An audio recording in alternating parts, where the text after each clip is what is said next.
And we're live here with Ralphie from Sketchy Trench. Sketchy Trench. What's up, guys? How's it going? Pretty Again, Ralphie, thank you for coming on the show. Greatly appreciate it. Big shout out to Wayne for giving him the shout out about the podcast. Yeah, thanks, Wayne. And should I be looking into camera here? It's up to you. It's totally up to you. You can ignore, you can look into it. If you want to give a compelling message, go for it. I will in a minute because there's a specific reason I wore this shirt. But yeah, thanks, Wayne. I'm gonna take you up on filming or shooting for a show or something at some point, dude. Maybe in October I'll hit you up, or I'll hit Mikey or something for Ventura. But all right, Ralphie. So tell me a little bit about your band. How'd y'all get started? When did y'all form? When did y'all put out your first album? All right. So all right. Sketchy Trench really started, maybe almost 2 years ago now. Mm-hmm. So me and my lead guitarist, who goes by the name of Sexy J, and I won't get into why he goes by the name Sexy J because it would probably cause him a lot of legal problems. But he and I used to be in a band like in high school, and we went to school together since like second grade. So I've known this dude for like a long ass time, and you know, over the years we like got some garage instruments, started a band and shit. I've known him a long time, and but you know, after high school, we just kind of moved away from our hometowns and shit, and then much later, both ended up in San Antonio, just kind of coincidentally. And I was like, well, you know, we should try to write some music again because we used to do that. And he and I are like pretty tight because like we in the old bands we used to like play together a lot. You know, we lived like in the same neighborhood.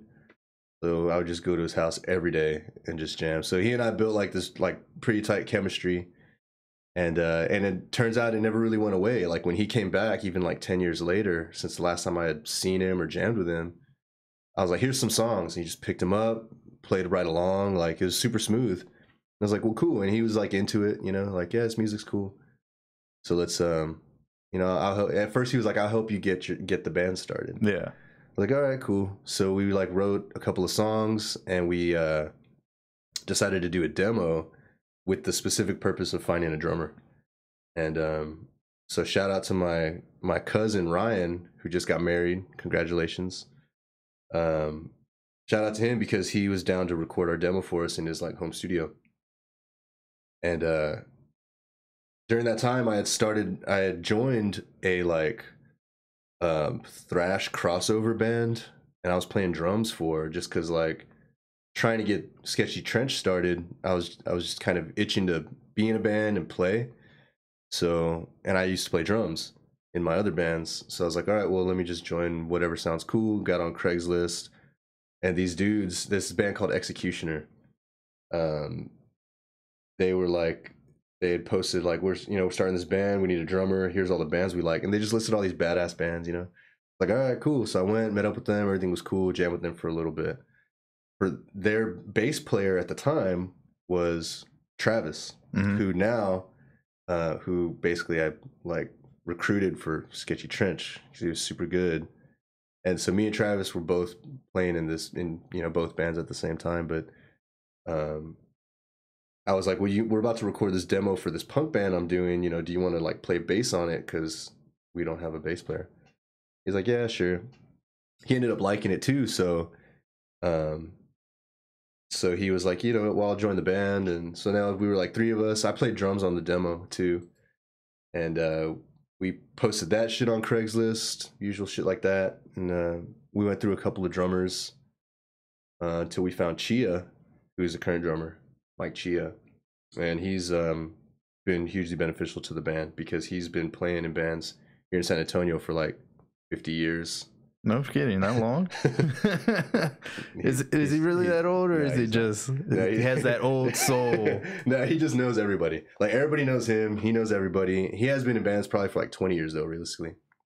And so that's been a huge help, needless to say, because me and Jacob were like, we weren't in the scene. Like before we started Sketchy Trench, we were just working.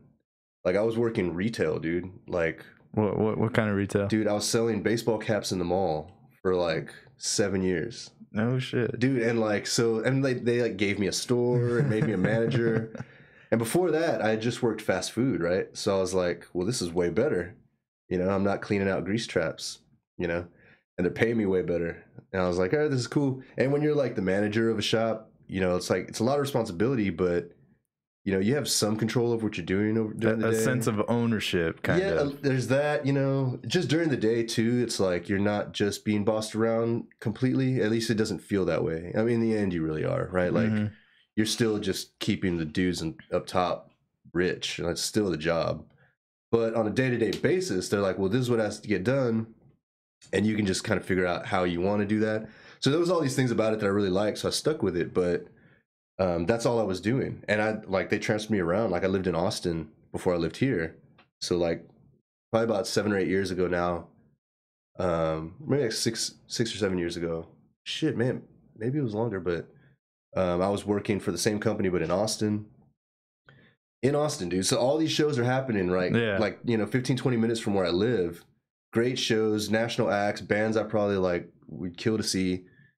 And just, I paid it no mind. I was just working, dude. And like, it was a bummer, you know, like I missed out on a lot. I went to a couple shows, but I mean, mostly I was just missing out. And then Jay, he was doing something similar. Like, he went to school and ended up getting some career that was like, he was traveling around a lot. So we were just doing a lot of that. And then even like, even Travis had like gone to school and got a job, and we give him shit because the building he works in, there's a big sign on it. The name of the building is Corporate Square. Oh, nice. So yeah, he's the corporate square of the group, even though he's actually like the metalhead of the group. Does he go in with the suit and tie every day to work, dude, or something? Like almost. The dude wears business casual, I think. I think it's a mandatory. I guess that's why he has long ass hair. It's like his rebellion, you know. See, that's one of the things I like about my job, is that it's got a lot of freedoms, and since I work primarily out in the field. As long as I have some type of FR clothing on whenever I'm on the oil sites, it doesn't matter what I wear. So I can wear relaxed clothing. Yeah, you know, forgive me if you've discussed this like a ton on this podcast, but what do you do again? I work for the state, and essentially I just help in regulating oil and gas companies. Okay. That's just the gist. I don't like to jump too much in detail about it, just because it is a state agency. Sure. And I don't like to jump through those kind of hoops. Yeah, well, I don't blame you. But yeah, so that's what was happening. We were all just working, and then you know, so when we came into this is where I was going with that story. So when we came into the scene, we didn't know anyone. Like, we didn't know other bands, we didn't know venues or promoters or really anyone.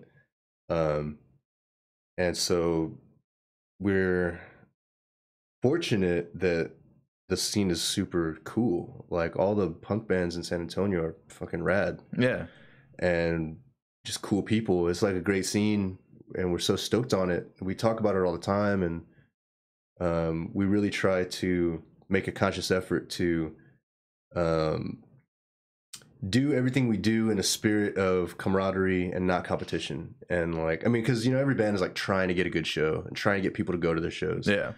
You know, and like, so that's part of it. But for instance, like, you know, usually when we travel, we go with another band, and that's just like one little thing that you can do that we feel we can do. Networking. Yeah, it's partly that, right? Yeah. You know, you are building those ties, but it's also like we want to take San Antonio everywhere because we're so like proud of it, and so like grateful to it for embracing us the way it did.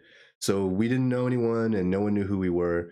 But right away, they were like booking us and like being really cool. That's awesome, man. Yeah, so we're super stoked on that. And then when we got Chia, it was just like a step up because he actually was well connected.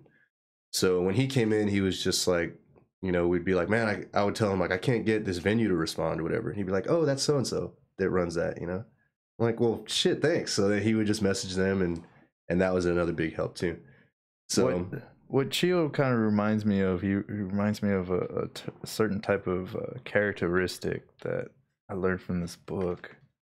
It's called the tipping point. It's like the littlest difference can make the biggest difference in the world, or something like that. Do you know what book this is? It sounds familiar. Tipping Point. That's the name of the book? Yeah. Yeah, hold on. Let me just double check. Yeah, the tipping point. And it goes on to talk about 3 different types of people there are out there. And he sounds like one of them, like the connector. Like he just knows everybody and everyone knows him. Yeah. It's crazy. Yeah, that very literally is part of what happened. And like because we'd only played a couple of shows without him. And then when he came in, it helped solidify that. So he definitely has been a huge help. Plus, him along with everyone else in the band are actually really good musicians. Like they're really talented, and they all like half of them like also play horns and shit. Like they know a little bit about music. And yeah, I've been noticing a lot about that about musicians. They know more than just one instrument. Yeah, they can go from guitar, drums, and then trombone, trumpet. Yeah, I'm like, what? Yeah, crazy. Well, and like what I've found is like there's certain instruments that if you know how to play them, it helps you figure out how to play the other ones. You know, like obviously if you can play guitar, you can probably play bass. But also, like, if you can play piano, you can play, like, it just gives you a better idea of what's going on with all the other instruments. So if you just get a keyboard and fuck around with it for a little bit, yeah, like, guitar starts making more sense, you know? And, like, it's all connected, you know? So I've found that, too. Like, that tends to be the case. And these guys are certainly like that. Like, it's another thing that I'm really lucky and grateful for is that the dudes are really good. So that helps a lot. But like we haven't gotten to explore that too much in the songwriting yet, because like the stuff we've put out so far, like our current set that we play, I wrote most of that stuff, and then just showed it to them, and then they like helped make it better. Sounds great. You can listen to it on Spotify. It sounds great. All the music I've listened to on there sounds awesome. Well, thanks, man. I appreciate that, and we're gonna try to put out more later this year. But yeah, all the stuff you've heard, like it's them kind of putting in finishing touches, or like making it. And some of it's more than finishing touches. Some of it was like major changes in the song. So I don't want to discredit them, but the foundation of every song we play right now, I pretty much wrote. And so we're gonna attempt to change that formula a little bit going forward, just because they're good, and I wanted, you know, everything that they add is like good. So I'm like, well, what if you had started the song? How much better would it be? Like get them to write a couple songs and then jump in there, make some minor changes if it needs it or something. Yeah, for sure. And I'm all right. To be honest, I'm a little bit of a control freak. To a personality. Yeah, just in general, like, but it's like I feel like. Dude, have you ever been in the position where you wanted to get something done, you relied on someone else, and then they like didn't come through, and you knew if you had just done it yourself, like you could have made that happen? Yeah. All right. So once that happens to me once or twice, it's just like I'd get done with that, you know, and I just want to do it. And it's not always the best way to go either. Like if you book a show somewhere and then a promoter's like, I'll book the locals, and then you're like, no, fuck you, I'll book the locals. That show's not going to go well. The dude's going to be pissed about that.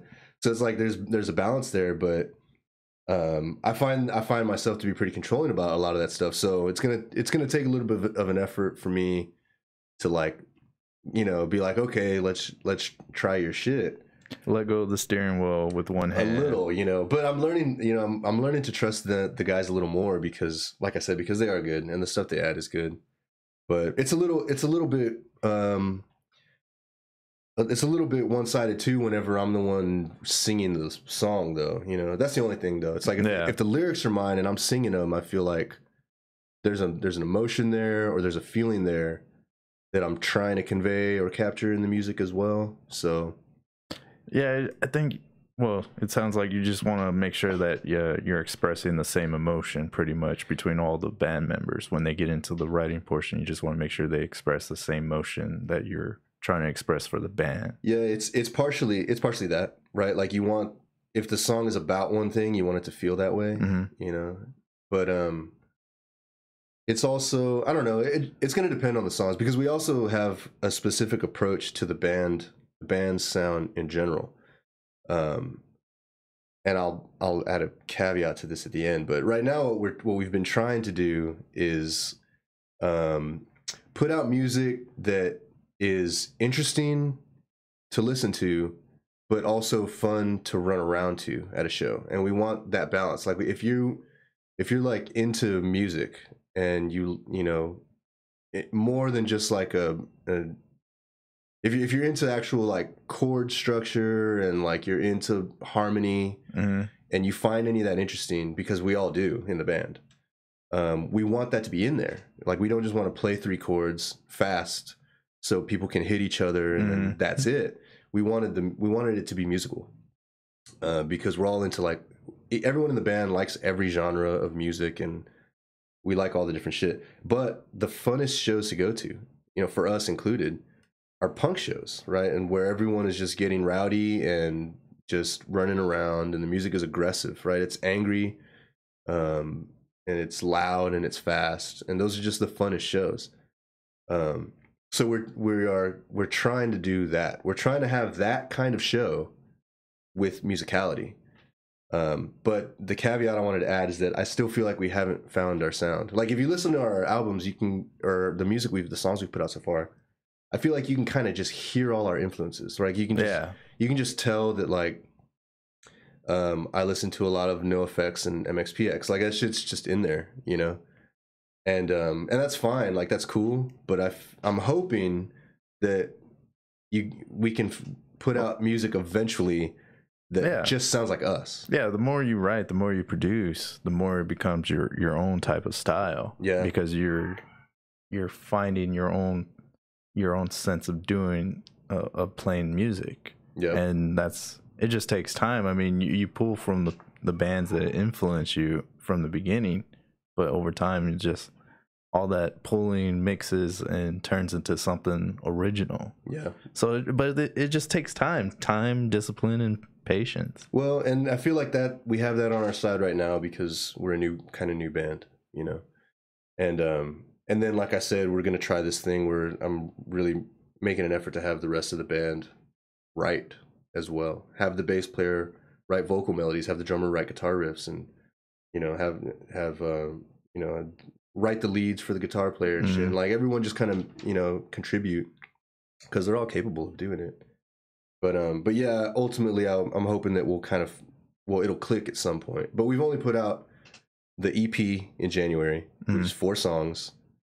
The demo, which was 2 songs before that didn't even have Chia on it. And then we just put out a split with a band called Lemmings, and that's the one that I brought you, that CD. Okay, awesome, man. Appreciate the CD. Yeah, our buddies in this band called Lemmings, we got together with them, and we went to Matador recording studio here in town, and we each did 2 new songs, and we released them together on this split. Awesome. That's what we're going to be kind of promoting, like, touring on really right now, because we're not taking that many copies of our EP with us. We have some, but mostly it's a box of these splits. And so when we go out to the Midwest, we'll be promoting you, Lemmings. You guys will be out there. Get y'all's music in everybody's hands. What towns are you going to be heading to in the Midwest? I know you posted it online, but just for the audience that are listening in. Yeah, no, yeah, I appreciate that. Let me keep talking about where we're going to be, but we're going to start. We have a show tonight. So tonight, tonight's the 19th. We'll be here in Limelight tonight. Tomorrow, though, we're going to go to Bryan, so that's on the 20th, and we'll be at Revolution Cafe and Bar. And we're going to play with all these dates, by the way, are with Knock and Chucks. Yeah. So that's the other band that's going with us. And so tomorrow is going to be with Mutant Love. They're from down there. And then a band from Austin called Burn Band. So that's the lineup in Bryan. Then on Saturday, we're going to be at that's when we get out of Texas. And we'll be in Arkansas, dude.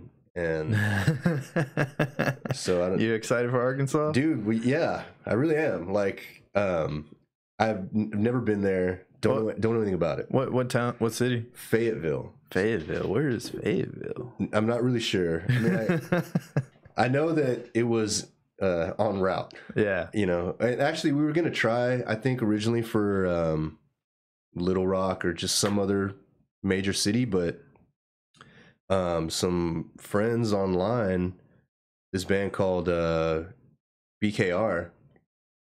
No, it was another band first.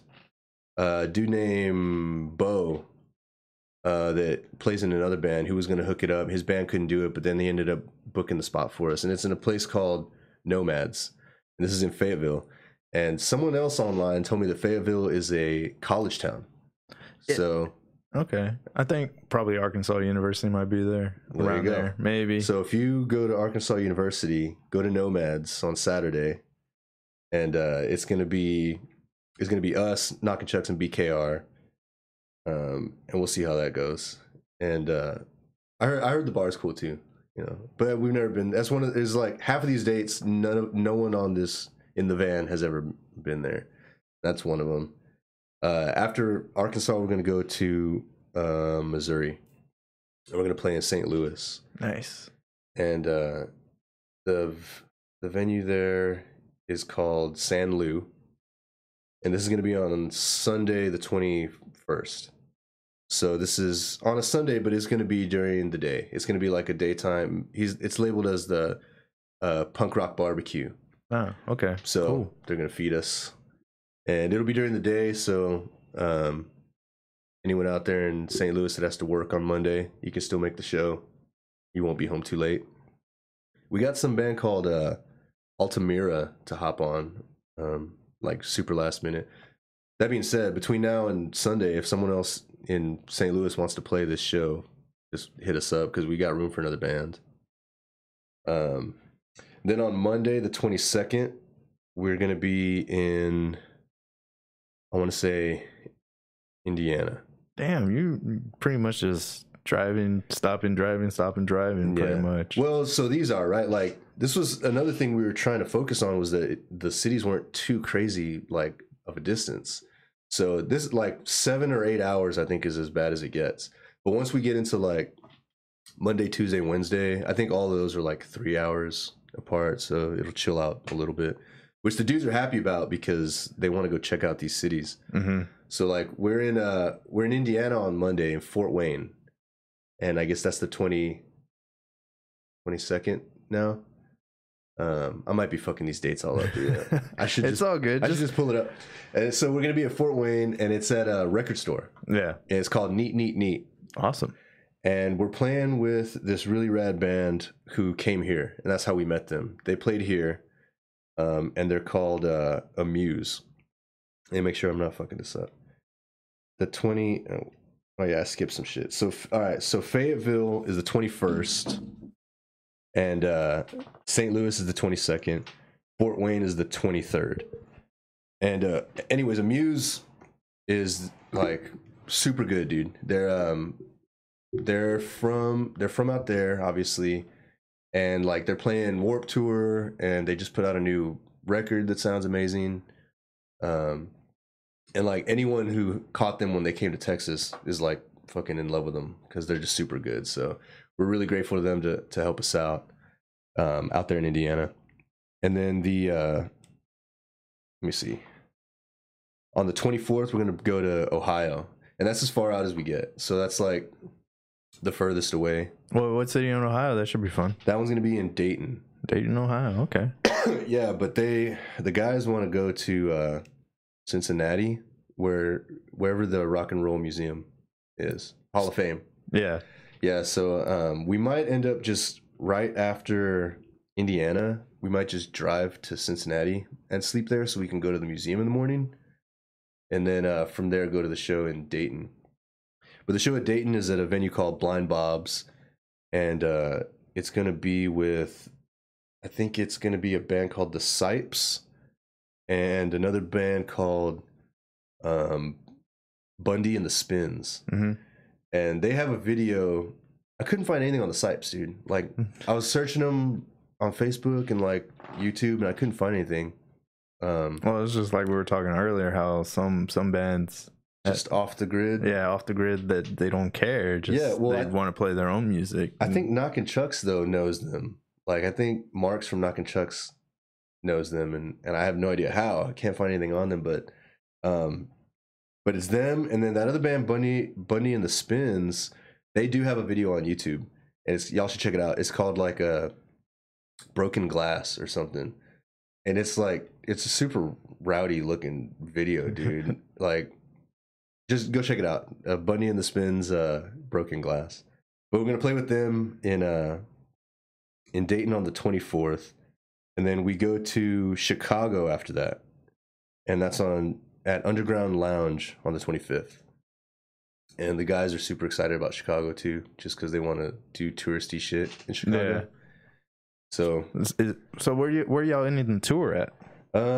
After Chicago, we go to Kansas, and then Oklahoma, and then Dallas.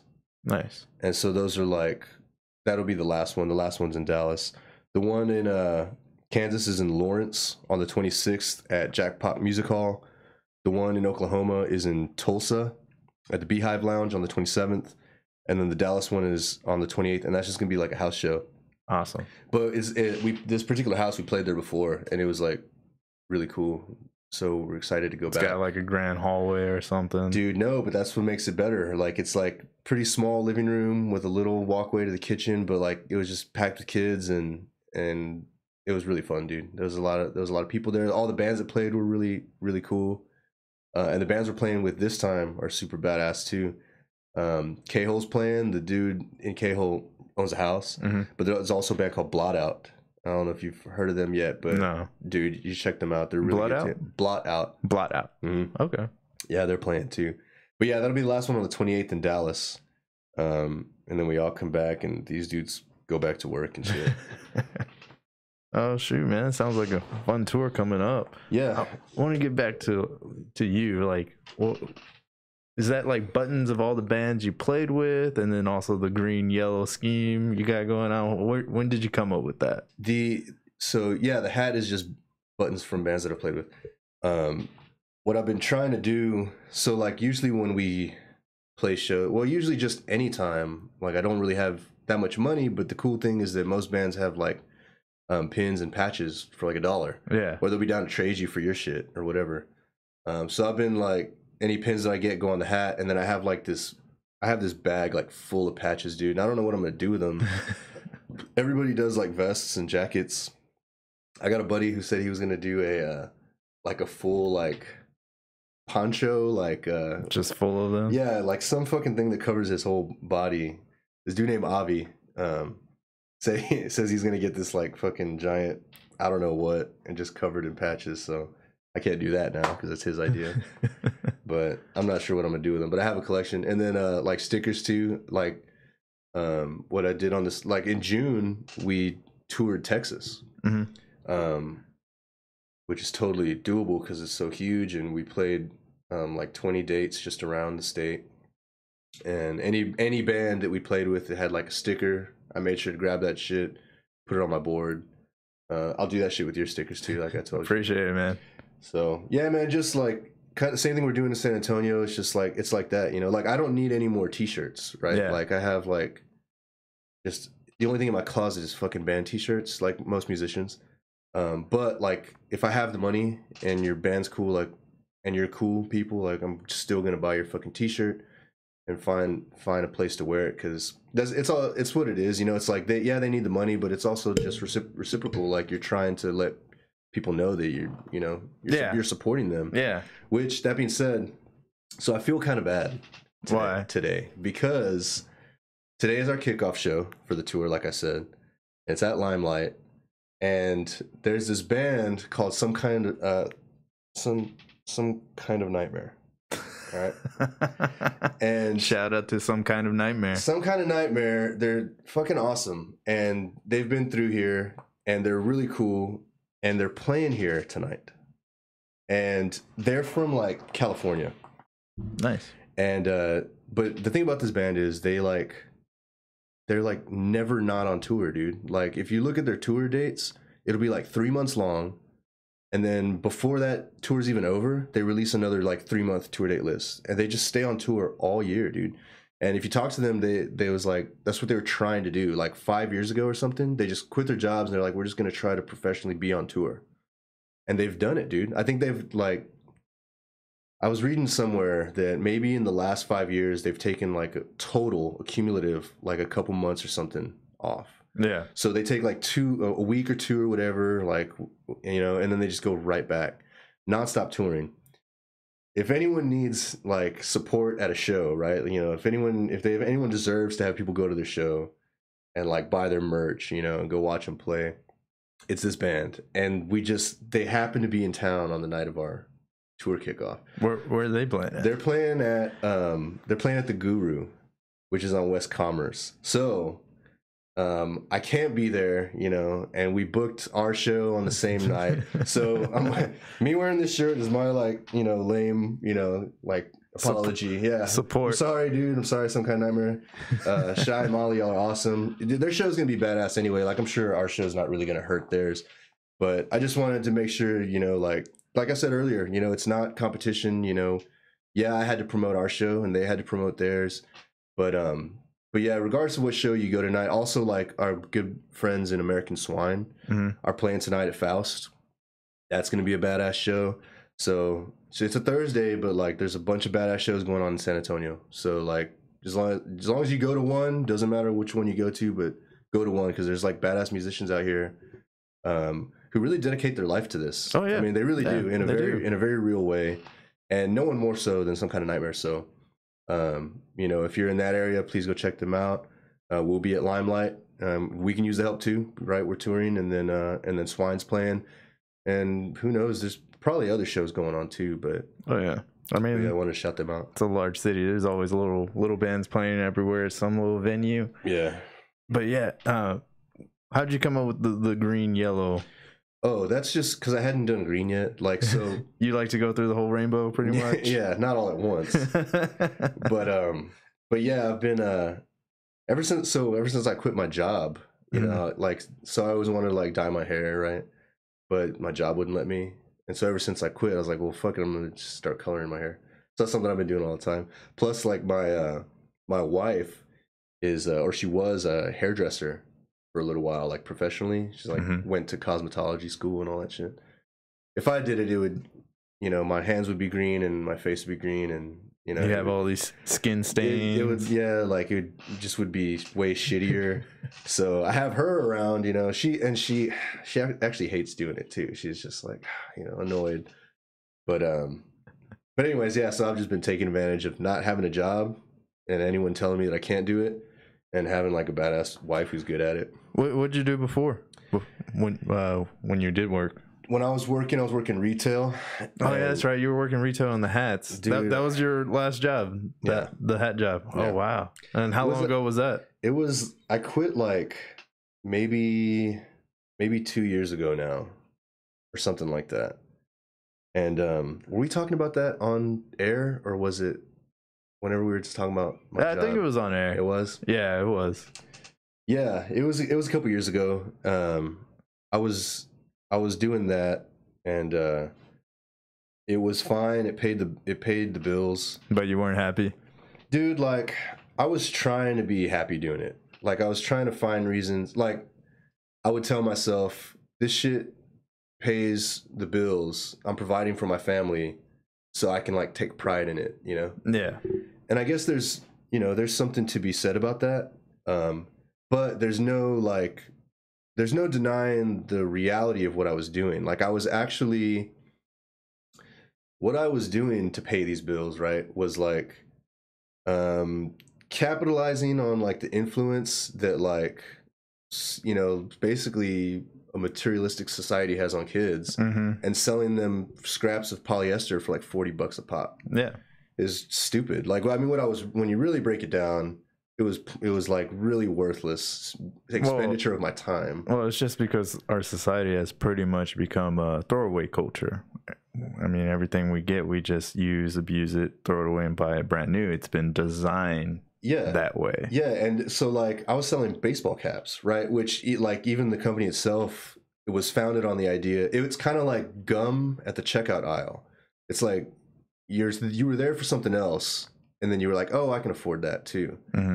That was like the company. Like it was like people are there to buy hats. I mean, they're there to buy shirts and jeans. Why don't we sell them $20 or $30 caps that they can just afford, and it goes with their shit? So it was like, just looking back, I was like, fuck, dude, it was like really lame. But at the time, like I said, it was paying me better than any, you know, fast food joint was paying me. Yeah. and it was, and really there was good things that came out of it too. Like I made a lot of good friends that way, you know. Like there's a bunch of people I still hang out with or talk to now, that I met through there, and that was cool. It was overall it was pretty laid back, you know. So it ended up, that kind of environment was suitable to hire people like me, right? Like who were capable of the job but had other interests, you know. Like I've met a lot of cool people there. So that was one good thing. But yeah, in the end, dude, like really I decided to quit to spend more time with my son. So I have a young son, he's 10 years old. And my wife, another cool thing about her is that she was like totally down to just like switch me out, right? She was just like, I tell you what, like I'll do whatever to start covering what you were covering financially, and you stay at home with the boy.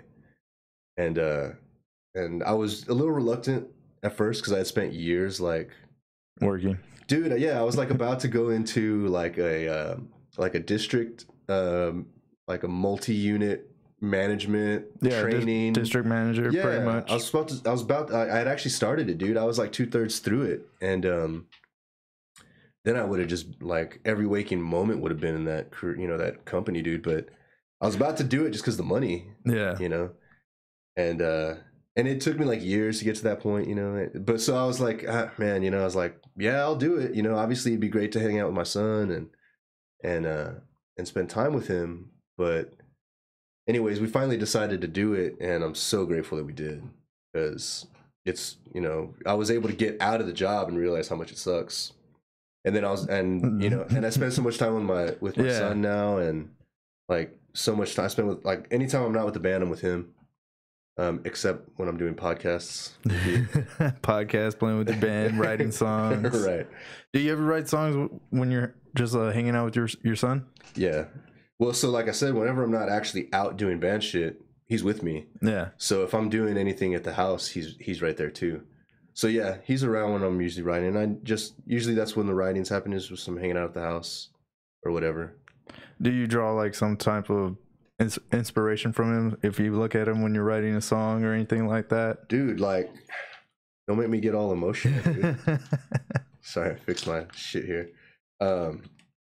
Yes, but so going back to Sketchy Trench and like what the goals were with that, one of my goals with Sketchy Trench was to be very deliberate with the lyrical content. And so far, and I from what I have written so far, like to that I plan to put into the next album too, there's no love songs, right? There's no like, there's certain stuff I don't want to be Sketchy Trench songs. Not that I don't have those songs written, right? Like I have a bunch of love songs written. Yeah. You'll just never hear Sketchy Trench versions of them, because that's not what Sketchy Trench is about. So it's a balance. Like I have songs about my son too, but it's not, I don't think it's the place for them, right? Yeah. Like because it's more, it might be a little more personal than I want to get with this particular band. Not that I have plans for any other band, but whenever you, like, sometimes you, well, yeah, it's a part of your personal life, so you don't want to involve that yet into what you're trying to express in music. Yeah, because it's kind of like your own guarded heart that you'll be expressing out to the world, pretty much. Yeah, whenever, like, if you write songs, like, you're pretty much always writing songs. Like, so this, like, that 10-year hiatus where I was just working, I was still writing songs, right? And so, like, I have this backlog of all this shit that I would, you know, after work I'd get home and I was drinking super heavy at the time, and while I was working, because deep down inside I actually hated my job, I guess. But so yeah, I'd get a couple of 40s and a guitar, and that's what I did every night after work. And so I have like just fucking books full of that shit, but there's only certain ones that I've been, you know, really, that I had to write when I started the band. That I kind of started over and was like, well, now I'm going to write Sketchy Trench songs. I'm going to write this, you know, for this particular project. And you think that Sketchy Trench, you want to keep Sketchy Trench on like the punk rock path, or you want to develop into other rock genres? I don't think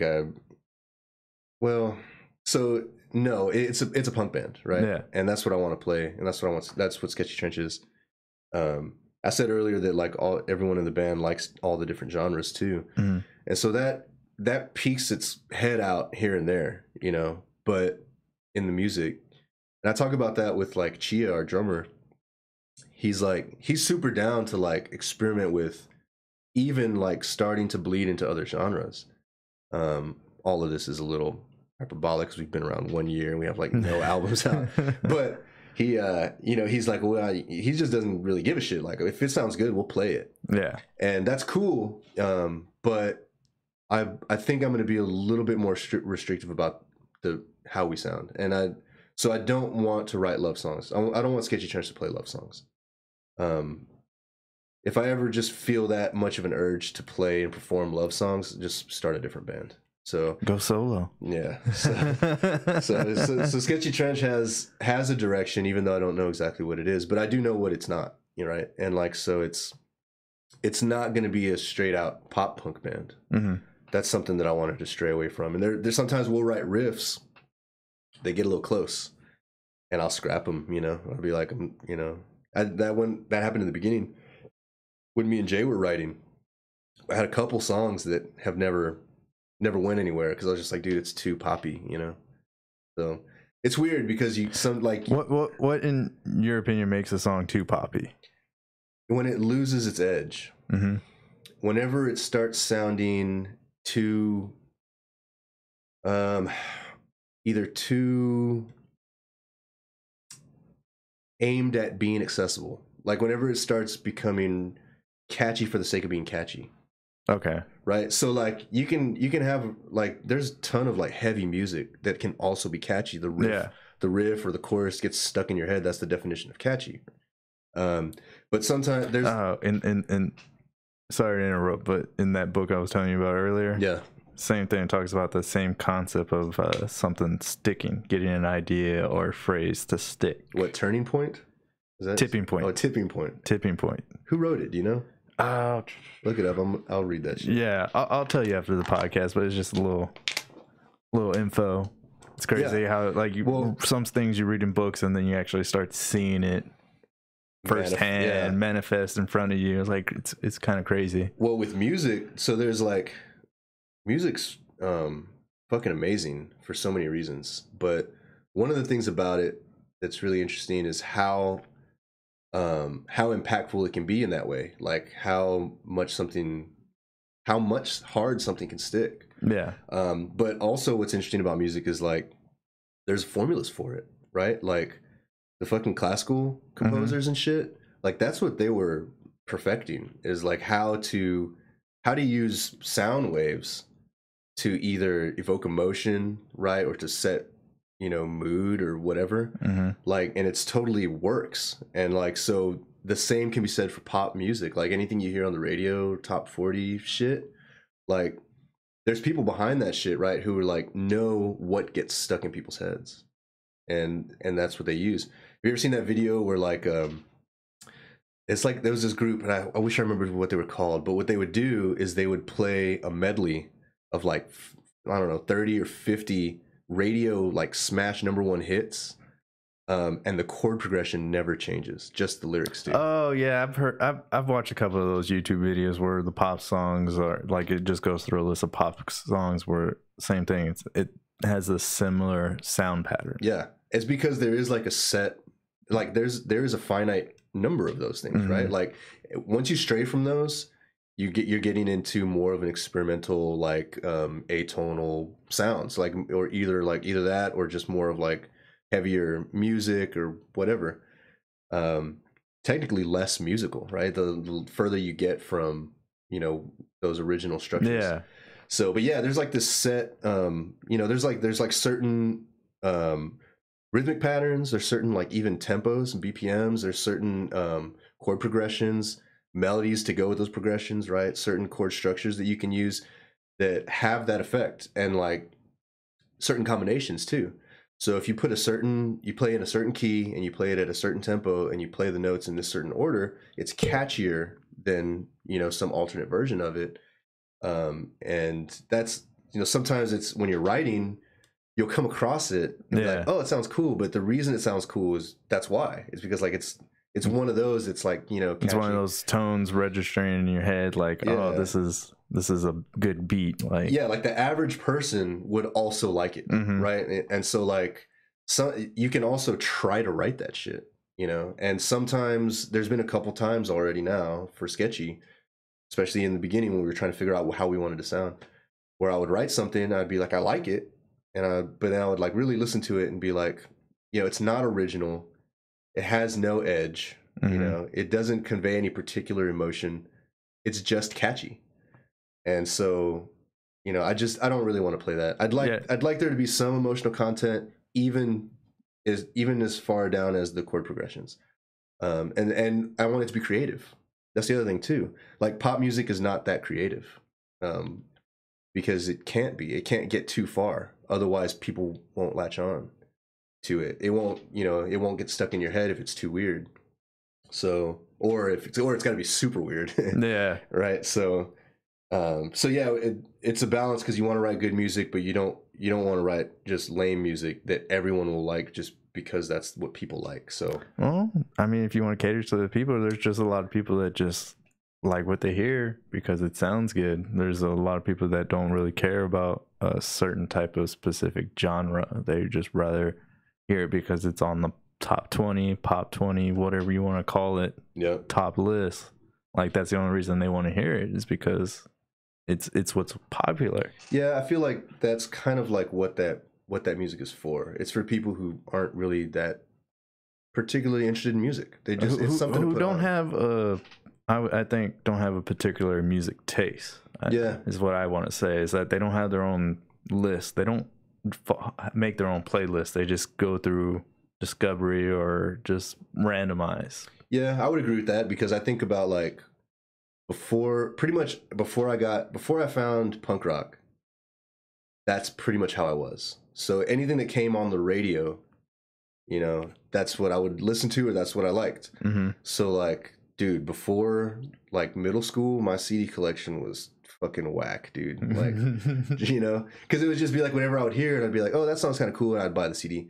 But it wasn't until I found like punk rock music that I started being more interested in all of it, right? Yeah. Like looking at everything, looking at the labels and the other bands, and going to shows and playing myself music, you know, and playing music with friends and shit, and it just became more of a thing than it was before that.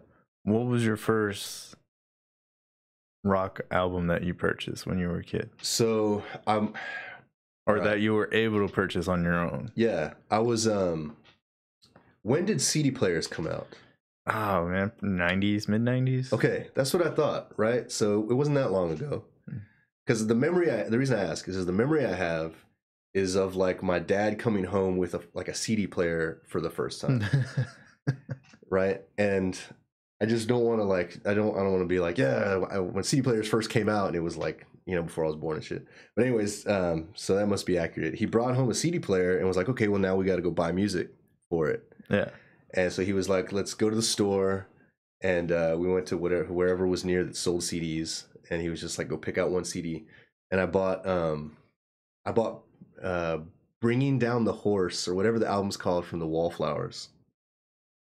And it had that song One Headlight that was on the radio. I don't know if you remember this. And that's all I knew. It's been a long time since I heard it, but I vaguely remember it. It's like Bob Dylan's kid. It's like his son's band or something. And they were on the radio at the time. I think, right? Jacob Dylan is Bob Dylan's son? I believe so. Maybe they just had the last name, and I've just been confused all these years. Look it up. Google it. So I don't have my laptop in front of me. Yeah, I just kind of liked that song at the time. And so that's the album I bought. And actually, I still like Wallflowers now, even though like the albums after that all pretty much sucked. But yeah, that was the first one I bought. And then like after that, like I was buying like radio metal, like just whatever was on the rock station. Yeah. And some of it was cool. Like I bought Nevermind, Nirvana's Nevermind. That's good. And that was cool, you know. And then like a couple of other albums that came out that were on the radio at the time where it wasn't that bad. I bought some that were pretty bad. Did you because my first album, the first little CD that I bought on my own, it's just, I'll never forget it. It was Edema. I don't know if you ever heard of Edema. I don't know. They're kind of like a known band, but not known. They're what is this, like a screamo metalcore band? Kind of. I mean, just kind of hard rock, but not hardcore. I don't think I know this band. Edema? Yeah, Edema. All right. They're. This was the first CD you bought ever? Yeah. Okay, I probably won't listen. I won't check them out then. No, they're good. They were a popular band. I mean, when I was a kid. I mean, well, how old are you now? I'm 32. Yeah, see, I mean, I don't know that band, dude. I'll play it for you after the podcast. All right, I'll check it out. There's some good music. All right.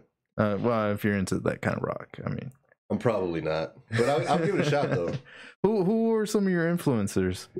You know what? All right. So staying on this time frame of my life, I also bought what the fuck was that album by Everclear that had it had like a bunch of songs on the radio at the time. Had like Father of Mine was on there and like all these radio hits. That was one of the I bought that album around that same time, and then like so this is probably going into like elementary or no into middle school, junior high, and around that time I started getting. Now I'm like buying CDs all the time, getting into music. I wanted to take a music class, and they had like a snare class at school, and so my parents agreed to buy me like a snare drum, and so I'm supposed to be learning rudiments and shit,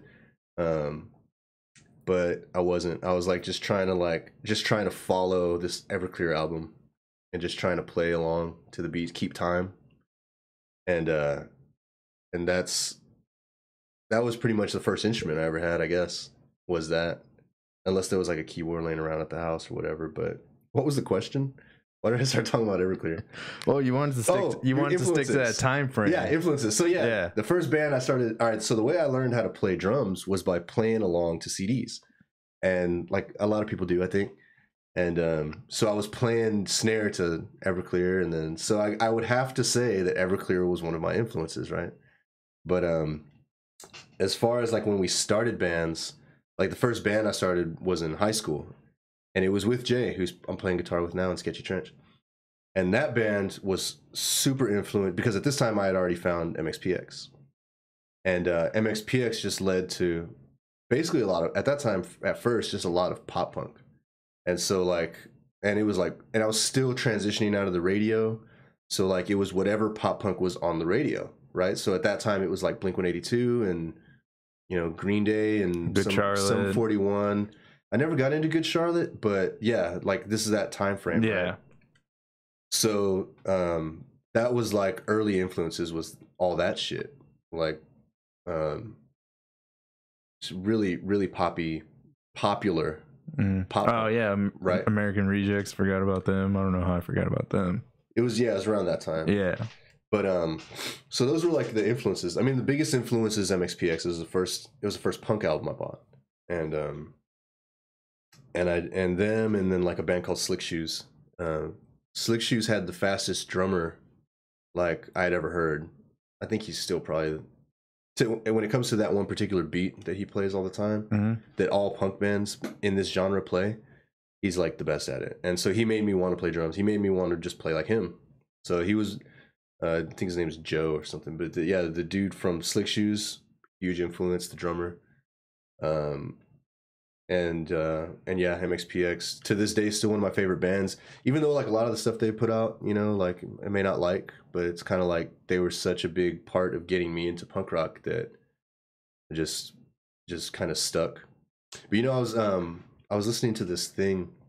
It was I want to say it might have been the Sam Harris podcast. But I think it was. He was talking to this dude. Can't remember his name now, but he had wrote a book. Like, so this dude had a.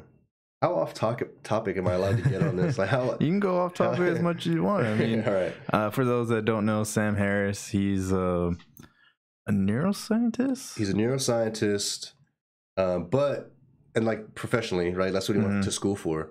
But now he's more of a distinguished. Talker now. Yeah, he's basically just a public voice. Like he's kind of a philosopher, philosopher on society and what things can be improved on and how we can move on as a society more just and equal. Yeah, and he's an advocate for certain things and he's against other things, but in general, he's just like this really clear thinking guy that is super interesting to listen to. But anyways, he has a podcast called Waking Up, and he had a dude on there, and I can't remember his name, but this dude wrote a book, and this dude was like, I don't know, he's like in his 50s or something, had never taken drugs in his life, but he's like he's a journalist, and he's kind of, I guess, what you would call an immersive journalist. So he likes to put himself into whatever he's writing about. Yeah. So he was like, well, I'm gonna write about drugs. And so the dude in his 50s, I think I heard about just started dropping acid like every week, and like just started like going crazy. And then he started trying to find people on the like kind of like underweb that would help administers like some of the high dosage. I think I'm going to dive into a different person. No, that sounds similar, because the dude was like, he wasn't just, I made it sound like he started partying, but no, he dealt everything responsibly. If I remember correctly, he did everything responsibly. He tried to find people that were actual medical profession. Either that, or he would get like legit like guides, like trip guides. So dudes who like kind of do this all the time and their whole living is like helping people trip out and like kind of guide them through it so that you don't, lose your mind and shit or whatever. But yeah, he just started doing all these hallucinogenics and just different stuff, and he was trying to explore like what that does to your mind and if there's anything to it. And anyways, he was on Sam Harris's podcast talking about his book. And I think it was this guy. At some point, he starts talking about how your brain. So yeah, it was this guy, because acid, LSD, it affects this certain part of your brain that gives things meaning. So like, there's a certain part of your brain. Well, it kind of like our brain is already on restrictors, and the way that I understand it and what I've read from is that what LSD does, it takes off those restrictors off, so that way you see everything fully in their vibrantness of vision that they are. Yeah, so that's kind of like because the brain can only process such amount of information at one time, so it restricts the amount of information your eyes are being fed to, like the vision being fed through by your eyes. It restricts that. Yeah, this sounds like it would account for why you hallucinate, right? Like, because your brain just kind of overloaded, whatever.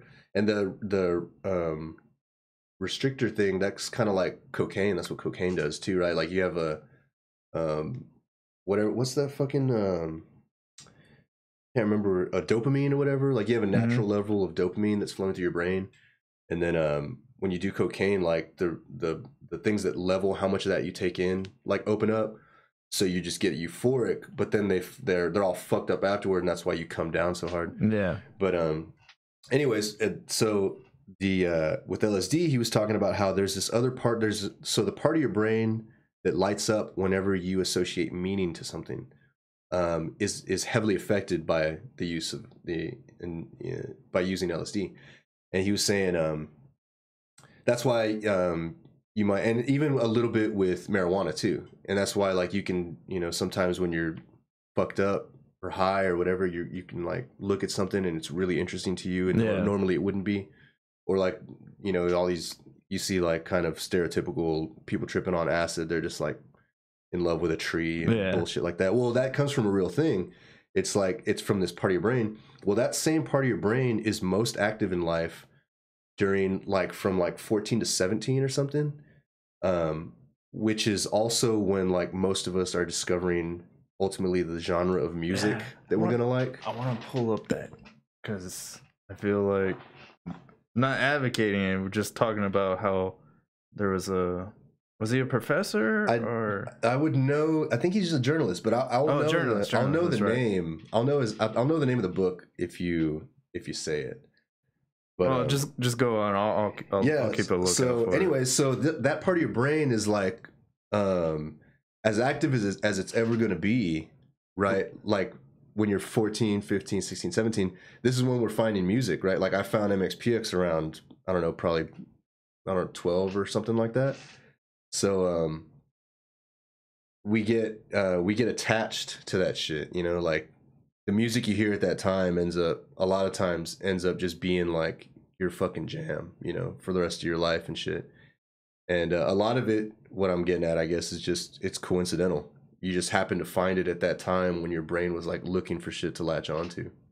So I happened to find punk rock during that time, and it might all just be fucking neurological that I fucking dye my hair and shit now playing a band. Well, there's one too many podcasts to look up, but it's on Sam Harris's podcast list somewhere. Just go in there and check it out.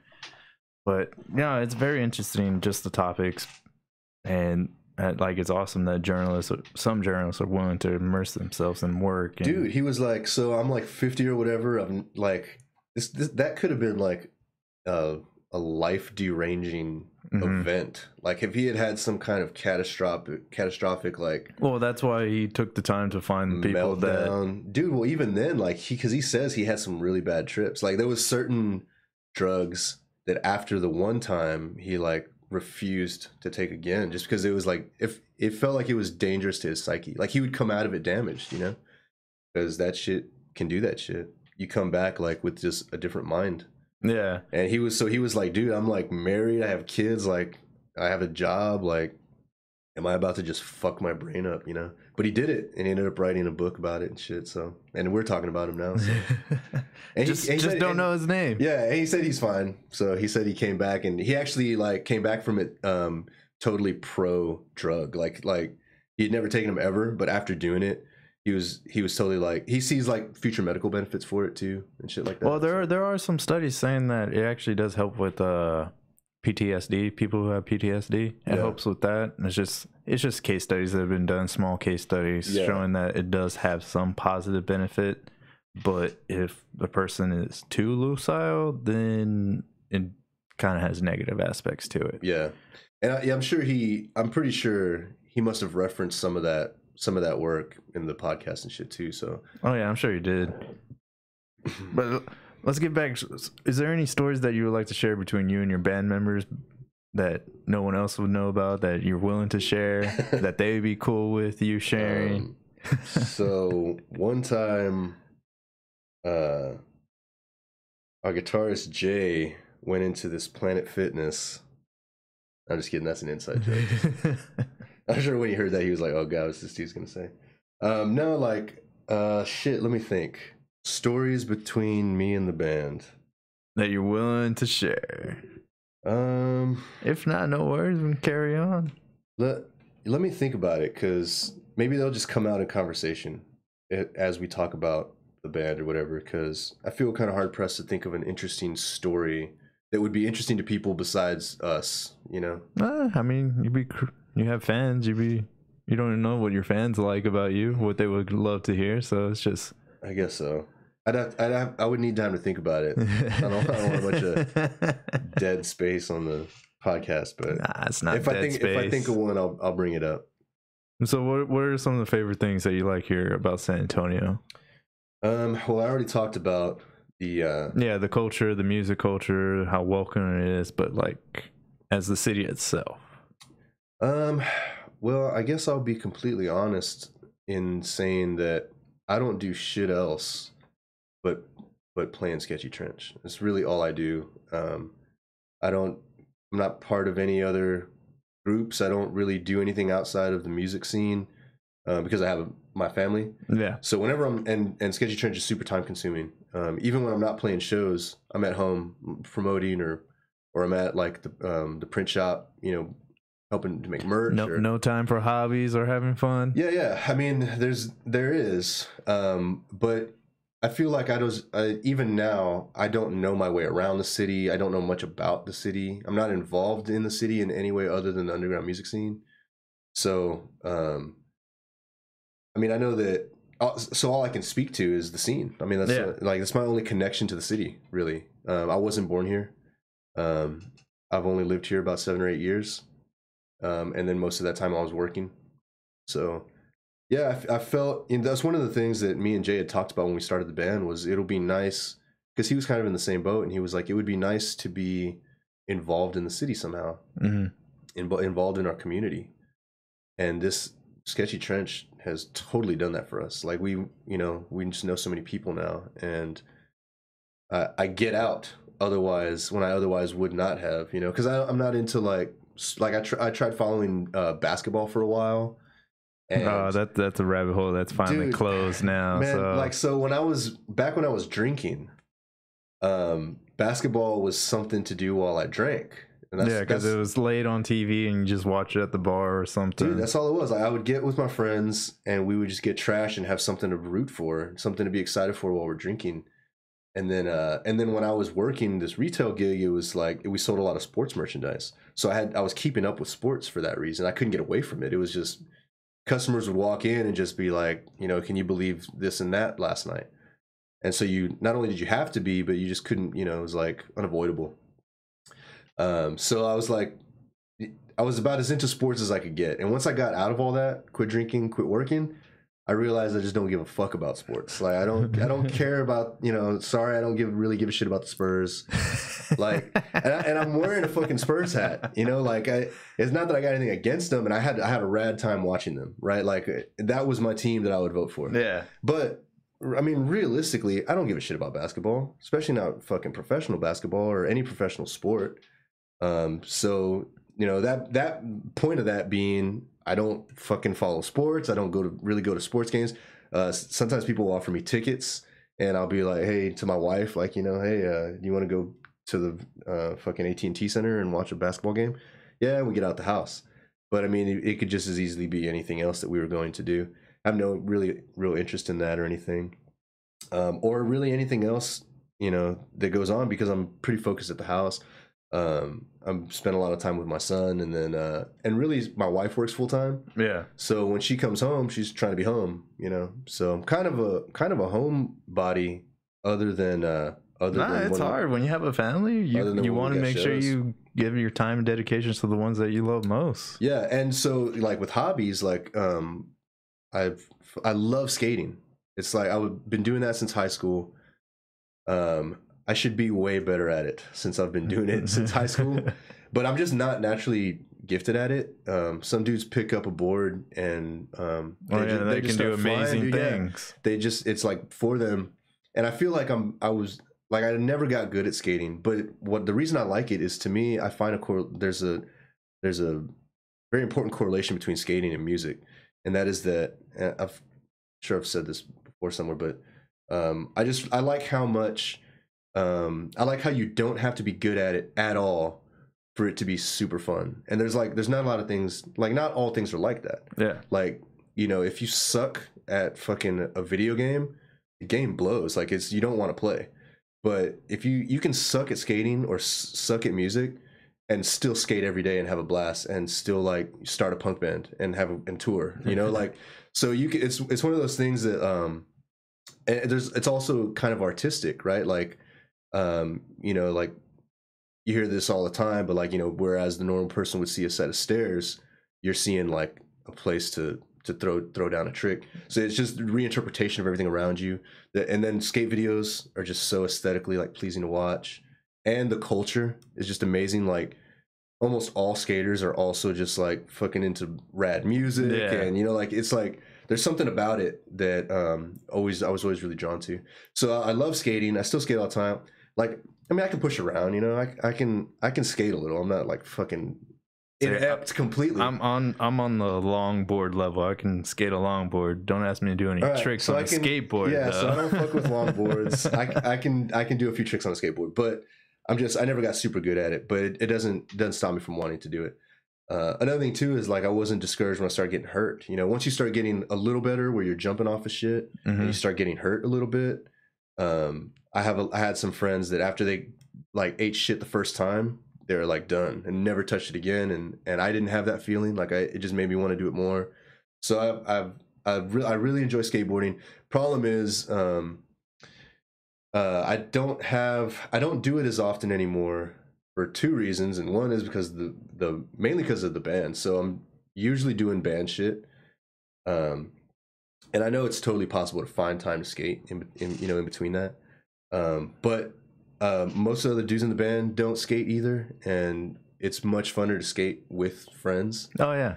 Well, anything with friends, it's way better to do with a group of people that you know and trust. Yeah, and skating's no different. It's so you get so much more pumped to try shit. You know, when you got peer pressure, when all your buddies are like taking slams next to you and shit too. You know, and like going for it, and you just get psyched up.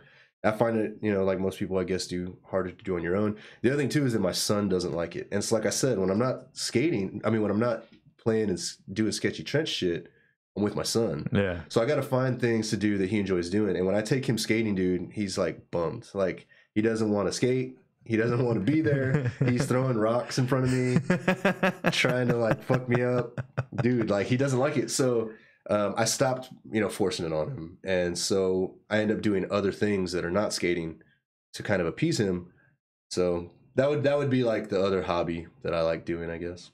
Oh, that's awesome. Just trying to make your son happy, trying to find things that make of interest for him. Yeah, like I keep talking about, so I keep telling my wife that like I'm going to try to see if I can get some like concrete in my backyard. I feel like if he was at home, you know, and I had like somewhere to skate just in the backyard, like a legit something to skate, not just a fucking, you know, back patio or whatever the fuck, but like some shit to skate.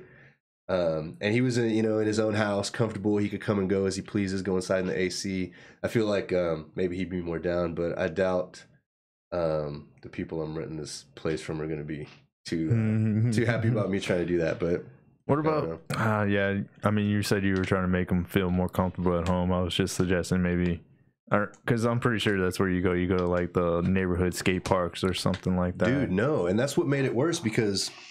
All right, so yes, I take him to parks sometimes, right? And there's some good parks here in San Antonio. Like there's one on Old Pearsall Road that I think is relatively new, and it's a great park, super fun. But no, normally I don't skate in parks. Usually I'm finding street spots or ditches, right? That's where the band name came from. Yeah, that's where the old school skates. It's still. like that's I like that shit. Also, like skate parks. Half of the shit at the park I can't fuck with anyway. Like it's either just too big or too vertical or just too gnarly. So like I've you know there's only so much for me to do there anyway. But you know with street spots you're just making up what you're gonna do with that spot. Yeah. So I love that it's not built for skating, right? And so that's one of the things that always attracted me to skateboarding. Is that idea of taking something that's not supposed to be that way and making it how you want. Yeah, it was like I ran across that a lot in when I went to Australia. Like just group of skaters to find anything. I think walking across the street on the other side of the market, they were just doing tricks over like a bench that was just like in the ground. And they were just trying to grind it, trying to do different tricks off of it, and. Really, cops didn't care. I mean, it's in a public area. No one really cared. Yeah. Just as long as they were staying out of people's way. So, yeah. So, cops is one of the issues, right? Because, like, they do fuck with us out here. I mean, they've always fucked with me when I'm skating in the street. So, it makes it worse when you have, like, a 8 or 10-year-old little kid with you there. You know, like, you also can't focus because, like, I'm too worried about him running into the street. You know, like... half the time like we're trespassing, you know. It's just like it just made it really hard because I like to that's the shit that I would prefer to skate, and it's hard to take him. And I was skating I was doing a lot of skating at night, and it's just even sketchier when you're just in random places at night with like a young child. And he was, I mean, he hung pretty tough most of the time, you know, and we didn't really get into anything too sketchy, but I mean, I was pretty careful for the most part, but I mean, still, it's like that's not really the place for him. Yeah, especially when he's not even on a board, dude. He's just standing around. Like, when are we leaving? You know, so I'm like, fuck.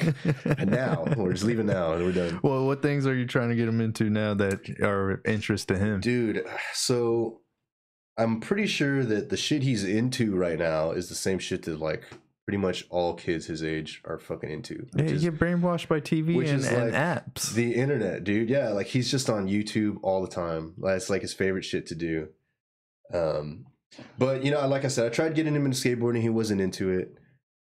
It's pretty limited because my son actually has what's called Fragile X syndrome. I don't know if you've ever heard of this. No. It's a protein deficiency in the brain that results in autistic tendencies. Okay. Yeah, so like he's on the autistic spectrum, and so he's real particular, you know, like that's kind of what I meant about being at home. Like he likes his house. He doesn't like anyone else's house. He likes his own environment. He doesn't like being in some other environment that he's not used to or doesn't know. Yeah, he loves routine, you know, like, so if we go to a skate spot that he's never seen in his life, he's kind of freaking out, like, why the fuck are we here? So it's limiting on what he can and can't get into. And then also it's like anything he does get into, you kind of have to be somewhat supportive of that, because at least he's showing interest in shit, right? Like, because sometimes they'll just close off. So, you know, some kids with similar conditions will just shut down, you know, and they're not really involved in anything at all, or they're not even like affectionate or interactive, you know. And we're pretty lucky that he is all those things, you know. So it's a little limited in that respect, but I was trying to get him into like just art in general, like any type of art. I was trying to get, I like built him a little drum set one time. He didn't like it. I take him skating, he didn't like it. I got him like you know, paints and like shit like that, so he could try to like draw. He did it for a little while, got tired of it. So, but I think that's normal, you know, like you pick up shit for a little bit. I know I did. I would get into something and just fucking bail on it a month or two later. But that's the discipline, is just keeping at it. And like, yeah, you like it a little bit, and that's the difference between I think the quality of work you get out of, let's say, art. Like someone painting something, putting like the real like heart into it, versus someone that's just painting it because it's a new hobby that they're doing. Right. And you gotta try stuff, to see what you like. Because I tried painting too, just because it's fucking cool, you know. Yeah. And so I was like, man, I'm gonna try that shit. And actually, I tried to get my wife into it. Is how it happened. I was like, I bought her like an easel, and supplies and shit. Some what is it fucking what are these things called? Canvas. Yeah, some canvases and shit. And he was like, I don't really like this. I was like, well, I'm gonna fucking do it.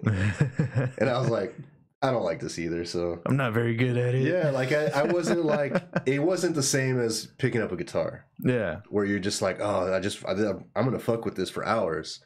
Painting was like, and you know, I never turned on to it, but and I don't think he really did either, my son. But anyway, just keep trying different stuff. Yeah, that's the main thing. It's just try new things, see what sticks. If it doesn't, just try something else. Yeah, and he's still pretty young. You know, he's 10 years old, so who knows what the hell he's gonna get into in the future. Sports. Dude, I mean, if he wants to, I'm totally down. Like, he can do whatever the fuck he wants. That's the attitude. I'll even fucking go to the games and shit. But yeah, I'm just not really gonna play myself. But well, back to your band members. What would you say is some of their best qualities that they have, and one of the reasons why you love playing with them? All right. So, let's see. So Jay, who's been who's our guitar player, has been, you know, my friend for a really long time. Yeah. In fact, he was one of my first friends when I moved to Texas. I moved to Texas in like 2nd grade, and he was in my class, and he's just been one of my best friends ever since. So that comes with, you know, its pros and cons, because like there's a little thing I noticed, right? Like, so get this, like whenever we're all in a group and like it's the end of the night after the show, we're all gonna go home or whatever to our respective houses. You dap everyone up, right? Like, good job tonight, dude. Yeah. See you later, whatever. All right, dude. Good, yeah, I'll see you, whatever. Like, I never dap Jay up. I never do. And it doesn't feel right. But I think it's a combination of things. It's like, I don't do that to my brother, my blood brother. I have a younger brother. Yeah. And I never dap him up when I'm seeing him, you know, hey, what's up, dude? We never do that. But every other person I know, I do that to. And I think it's like, it's because Jay is like a brother to me. Like, he's like, I've been hanging out with him since before we were dapping anyone up. So it's like, he's not just a friend or an acquaintance, you know, he's closer than that. So it comes like, there's an understanding there with almost every aspect of everything we do, right? Like, yeah, like brothers, we don't always see eye to eye, and we're going to be more vocal about it. Like, I will be less patient with him about stuff than I might be with the other two in the band. Yeah, because you're more comfortable with showing your true self to Yeah, them. and yes, and yeah. So you know, it's like it can create a little tension sometimes, you know. But he should know that at the core, there's a reason for that. Yeah. And it's because he's like my closest friend and shit. So that translates to the music too. So whenever like because we've been playing together so long, whenever I start playing something, he usually gets it. He usually gets what I'm doing. He did right away from the beginning. He was the one I started writing all the Sketchy Trench shit with. I partnered up with him before we ever put out a demo or anything, and I was like, "Here's what I want to do," and it fucking clicked. He plays it right, you know. He's perfect fit. So that's great about him. Travis is the bass player, and that dude is like super smart. He Corporate Square guy? Corporate Square like earned his fucking corporate stripes. He like did well in school. He's like, dude, he's like that Corporate Square job. He's not just sitting around, yeah, like I don't know, filing paper or something. He's like coding shit, like doing some kind of shit that I don't even know what it means. And that's what he does for a living. And you know, he's super smart.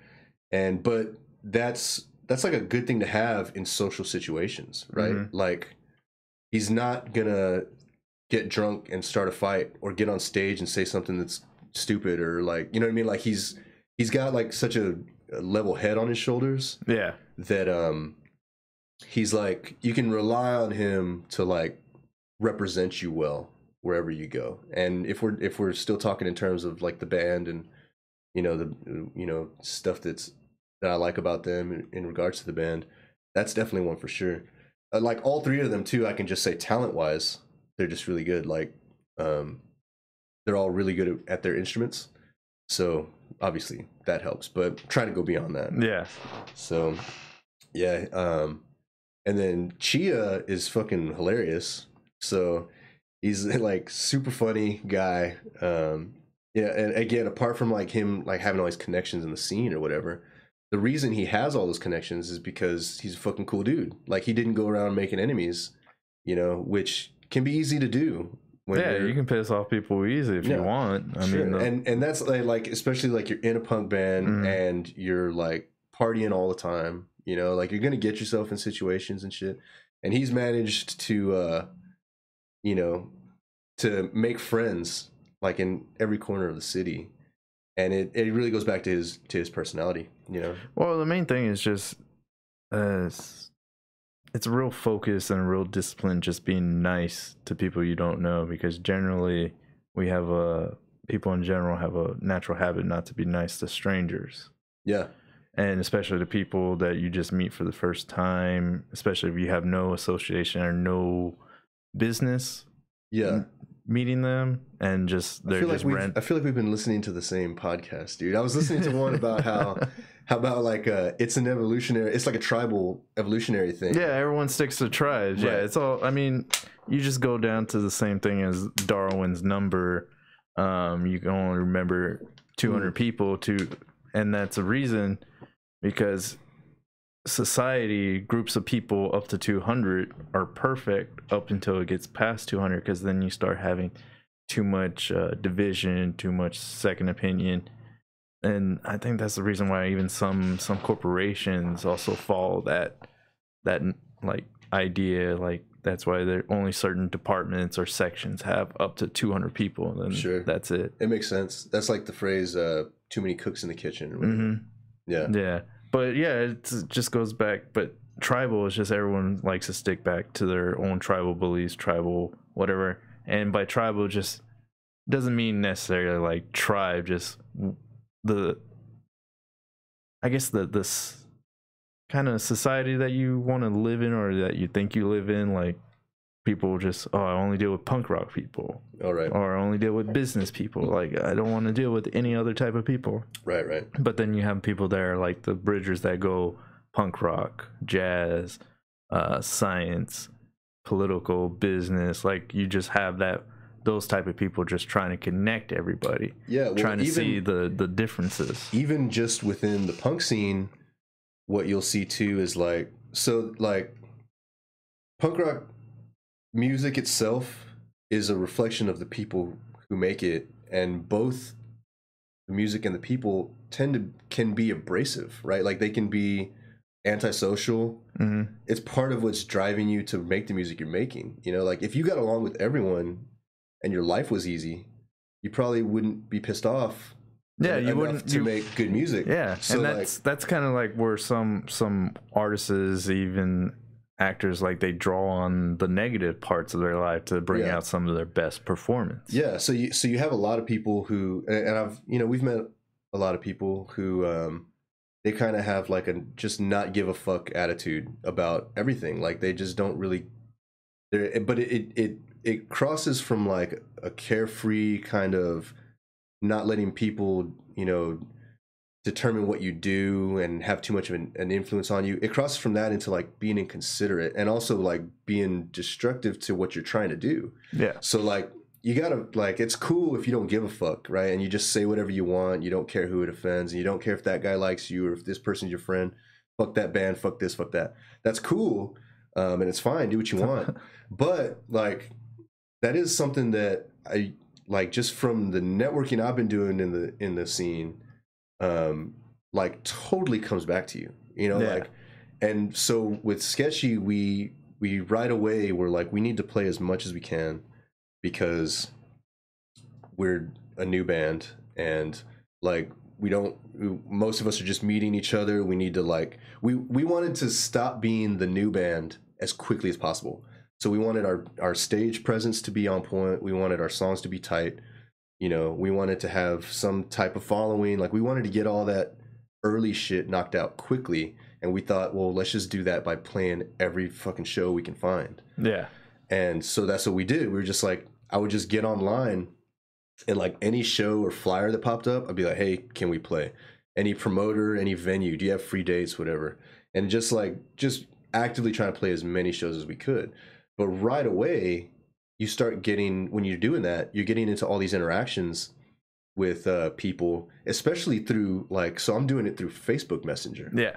There's no voice, there's no like tone or inflection. It's just words and just like any, text message, that it's not a great conveyor of like your intent. No, that's when you start involving the pictures, the event flyers on there, and it expresses a lot more than just typing up a whole bunch of words on there. Sure. And so, yeah, right, like for promotion or if you're trying to sell yourself to get on the bill. But I'm talking about just like any just normal interaction with people. So like you hit someone up and like, hey, do you play in this band? And they're like, yeah, I do. Hey, well, we're looking for shows. That's going to turn into a conversation, like a very casual, normal conversation. And you have all these extreme personalities in the scene, right? And especially in the punk rock scene. Oh, yeah. You have like, there's some like a really erratic people and some really like carefree, wild, fucking people. Some that are deep into it, and some that are just kind of like just getting their feet wet. Yeah, and like so you're instantly. What I found myself was in the position of like instantly involved in all these conversations with tons of strangers, and right away I saw how easy it is to come across in a way that I didn't intend to, especially through messaging, right? Yeah, because it doesn't express your attitude, because you can write something that seems offensive, but because you didn't punctuate the right way or you didn't form the sentence the way it should have been, it comes out sometimes not a negative aspect or just the way you didn't want to. Right. Or like take like just something as simple as sarcasm, which we all use in our senses of humor like all the time. Yeah. You put that shit to a stranger in a text message and it can be like weird, right? Like it can totally fuck up that conversation. So I just found myself in that situation right away. And it was clear like, okay, shit, I need to be doing this in a way that's not going to fuck us out of shows, right? Like, because that's the goal, is to play shows.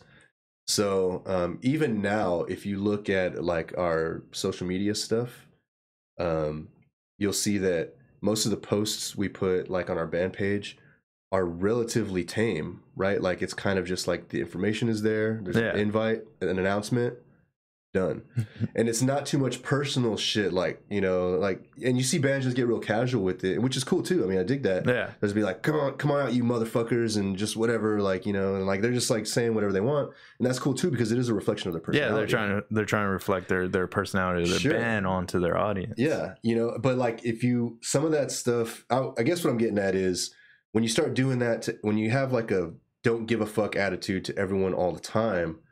Yeah, you can make enemies. Yeah, either that or people will be less inclined to, I don't know, give you a chance, you know. And so for us, it was very much like we want to be as active as possible, and so we've, you know, that's how our, you know, method of you know dealing with people kind of came from, was like, not that we're gonna compromise who we are, you know, for any reason at all. Yeah. But, you know, if I can just chill out and get shows, like that's what I want to do. Like I want to play shows. So, you know, that's what we're usually doing.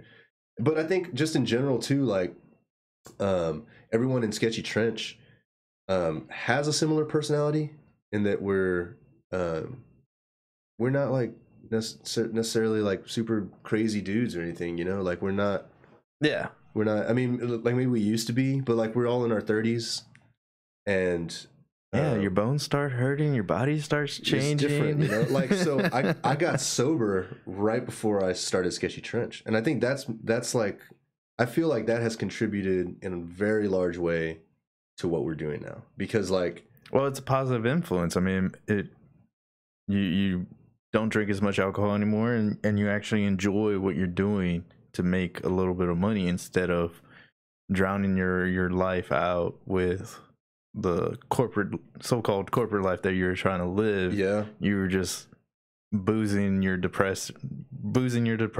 Yeah, well, and really there's no money in it, right? Yeah. Like we're not making any money.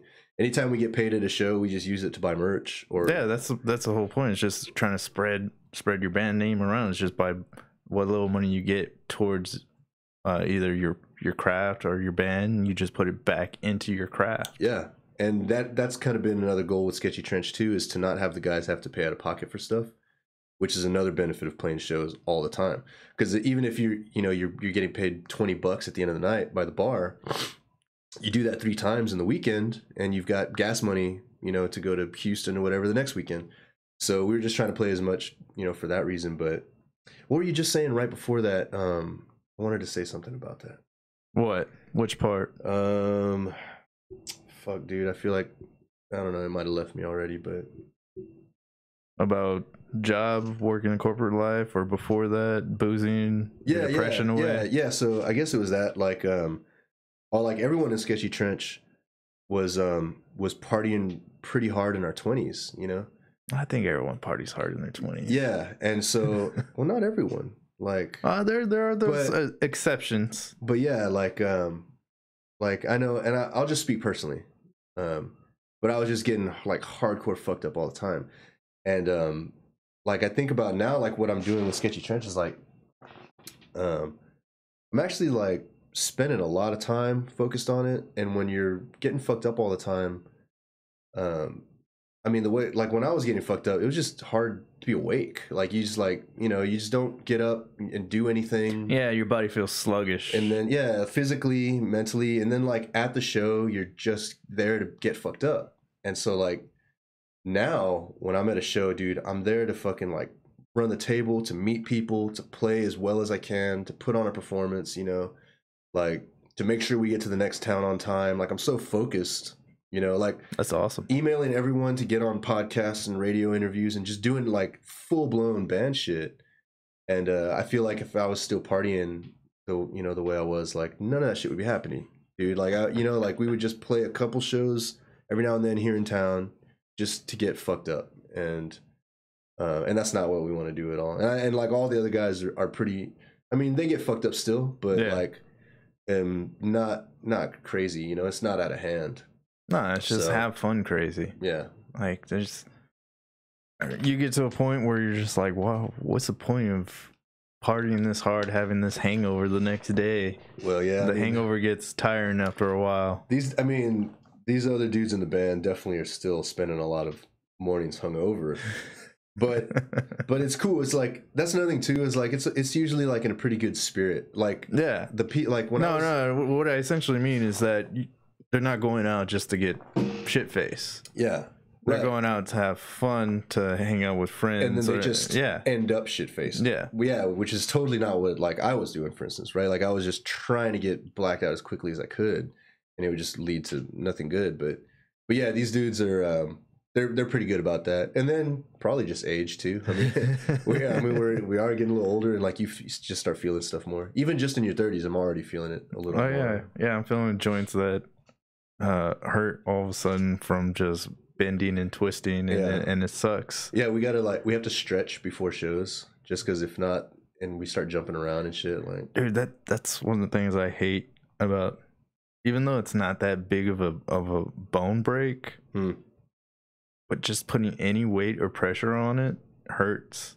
So I have to keep it as straight as possible, and I can't bend it. So I can't do yoga. I can't go running. I can't play. It just limits me from doing a lot of things. Dude, that's how it is. Like when you like break or seriously injure something all of a sudden, and you haven't done it in a while. Like it's almost like when you get a certain like car, and then now everywhere you go, you just see that type of car or whatever. It's like your head. It's like I like hurt my finger or something the other day, and I suddenly realized how much I use that finger for everything all day long. The worst is like back. I don't know if you've ever hurt your back, dude, but like your back, you use your back for everything. Oh yeah, dude. I mean, you move any part of your body and your back is involved. It's fucking weird. Well, one of the reasons why I got into yoga is because like my back just felt tight. It wasn't hurting. It was just felt tight. Like I wasn't doing enough some type of exercise. Yeah. So my girlfriend was all like, "Well, I do yoga. Why don't you do yoga?" I was like, "Okay, I'll give it a try. If it helps, it helps." And you like it? Oh yeah, I like it. It helps. I've heard good things about it. I've never tried it, but I mean, I always hear that it's good. It's great, man. Try it out. Maybe I'll give it a shot. Experiment with it. Don't try it. You know, it's like meditation, right? Like yeah, because you take in a lot of deep breaths, and sometimes you hold it and then you release it, depending on the type of movements you're doing. Yeah. I mean, it's really good, and then you just got to start off with the right one that's good for you, because there's different types of yogas out there. There's intense yoga, there's flow yoga, and then there's just like real mellow yoga, kind of do your own thing, what feels good. So it's just different types of yoga out there. You just got to find the one that you like. I I just like to experiment with all of them, because I get bored essentially just doing one thing. Yeah. And that's a great thing about yoga is, and not only that, you can get your wife involved, you can get your son involved, try to see if he has any interest to it. I mean, it's a good like mental release. Like it just kind of clears your mind and gets you nice and relaxed. If you do it in the morning, it gets you set for the day. If you do it at night, it releases all that tension that you had for the day. So I mean, this is pretty much what I hear from anyone who does yoga, since they say it's fucking great. So maybe I should try it. But that's what I was saying. It's the same thing as like mindfulness training or whatever. Like no one who actually does it says, yeah, it sucks. You know, it's like if you actually do it, you fucking love it. So yeah, I think it just brings a good mental benefit, like a good mental health benefit to like oneself. Like, I mean, just something to try. I mean, you said y'all do stretches. Yeah. Y'all do stretches. Y'all can do like a quick 10-minute group yoga. There you go. Backstage. This punk rock band does yoga behind stage every time they go up. I'll tell the guys. Jay will probably be into it. So, you want to give any last plugins before we head on out? Oh, man. Yeah, so anyone that is watching this right now, live or today, please come out to Limelight tonight. The show starts at 9. Knockin' Chucks is playing. They Live is playing. Big Leagues are playing. It's gonna be a really rad show, and we could totally use the help, because whatever we make at Lime tonight, merch sales or whatever, that's what's putting us on the road. Like, we had to rent a van, you know, and that took all our money. So we need now for people to show up to the kickoff show so we can put gas in that van and get started. And so anyone who comes out tonight, you know, it'd be greatly appreciated. We need the help. I do want to shout out Next Day Custom Tees, which is the print shop here in town, and Raul there at Next Day, who's been a huge help pretty much with the band, like always. Helps us get prepped for the road.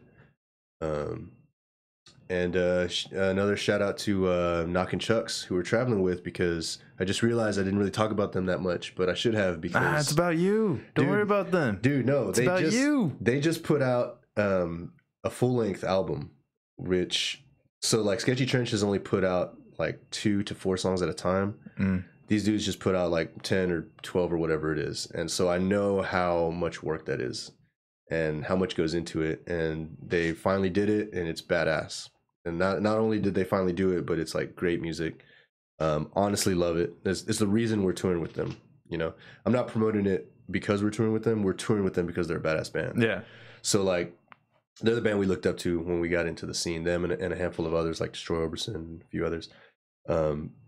They're great, and their new album did not disappoint. It's called Can You Hear Me Knockin', and it's I think it's up on Bandcamp.